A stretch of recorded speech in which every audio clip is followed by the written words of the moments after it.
Hey guys, welcome back to Electrical Car Repair Live. Thank you guys for watching and subscribing to the channel. Today will be super helpful video to any of you having a Chevy Silverado, that generation here from year 2014 to year 2019.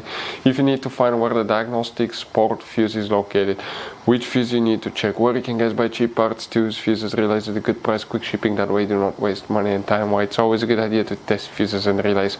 All that guys will be covered absolutely free for your convenience. Make sure you stay until the end. Before we start, let us tell you a little bit about us guys. Every single car we get here at the garage, we try to make at least 200 to 300 free repair videos. We take them completely apart. We show you how to fix engines, transmissions, engine codes, engine lights, fuses, all that stuff guys. Why we do all that? Because our mission in the shop is to save you guys as much money as we can. All we need in return, please subscribe to the channel, like the video. That way we can keep providing these videos absolutely free. Now guys, we have more than 14,000 free repair videos on our YouTube channels that can save you thousands of dollars in future repairs. So please check them out, and they can save you quite a bit of money now or in the future.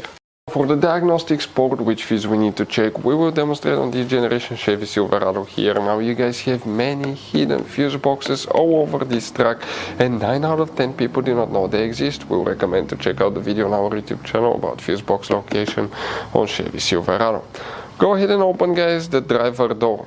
Here on the side of the dash you have that cover. Pull it guys, behind it you will find a fuse box with a layout like this one. Before we continue, let's explain quickly why it's always a good idea to test fuses and relays.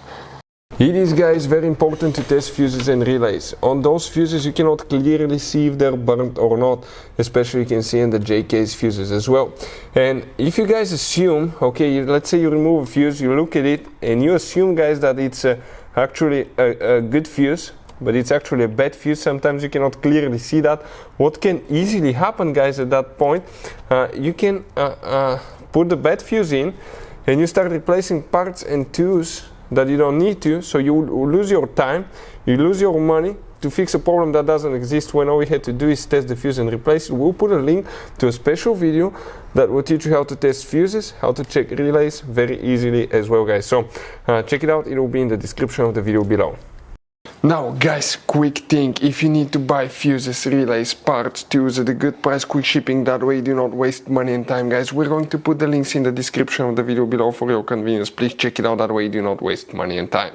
So now, some people call it data link connector, OBD port or diagnostics port, but practically that fuse that we'll talk about will be the same guys, okay, for all three things.